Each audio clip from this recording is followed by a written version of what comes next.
दिलीप कुमार अपने जमाने के रोमांटिक, एक्शन और यहाँ तक कि ट्रेजेडी किंग भी थे। उस जमाने में राजकुमार भी कम छोटे स्टार नहीं थे, लेकिन वो जरा मूडी किस्म के थे। वैसे तो दिलीप कुमार और राजकुमार के आपस में अच्छे रिश्ते थे, लेकिन एक थप्पड़ ने इन दो दिग्गज एक्टरों के बीच दुश्मनी की ऐसी दीवार खींच दी जो 36 साल तक गिराई नहीं जा सकी। जी हाँ, एक फिल्म में चले थप्पड़ के बाद दिलीप साहब ने कसम खा ली थी कि वो कभी राजकुमार के साथ काम नहीं करेंगे।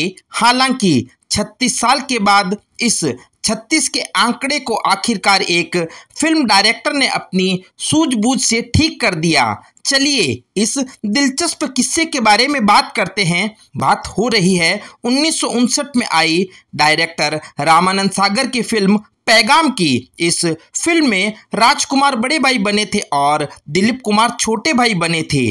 उस वक्त की बात करें तो दिलीप साहब एक स्टार के तौर पर गिने जाते थे और राजकुमार कुछ वक्त पहले ही एक्टिंग की दुनिया में आए थे।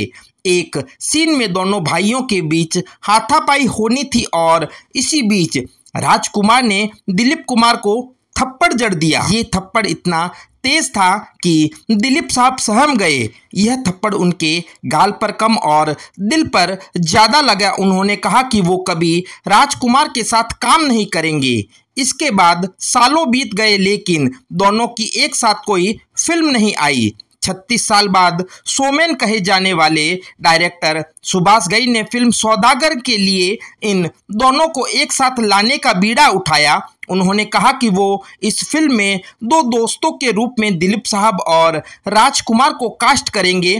तब हर किसी ने यही कहा कि ये बहुत मुश्किल है। उन्होंने दिलीप साहब को कहानी सुनाई और कहा कि फिल्म बहुत अच्छी है और आपका रोल केवल आप ही कर सकते हैं। दिलीप साहब ने पूछा कि दूसरे दोस्त का रोल कौन कर रहा है, तो सुभाष घई ने उनको राजकुमार साहब के बारे में कुछ नहीं बताया। फिल्म की शूटिंग शुरू होने तक दोनों स्टारों को पता नहीं था कि उनके दोस्त का रोल कौन कर रहा है। जब शूटिंग शुरू हुई तो एक दूसरे को सामने देखकर दोनों हैरान रह गए। तब सुभाष घई की चालाकी दोनों को समझ आई, लेकिन तब तक देर हो चुकी थी।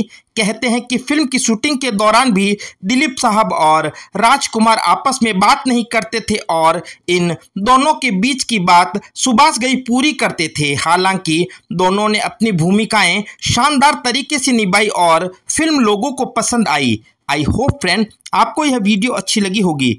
बॉलीवुड के इसी प्रकार के मज़ेदार और मनोरंजक किस्से सुनने के लिए हमारे YouTube चैनल को सब्सक्राइब करना ना भूलें। Thanks for watching this video.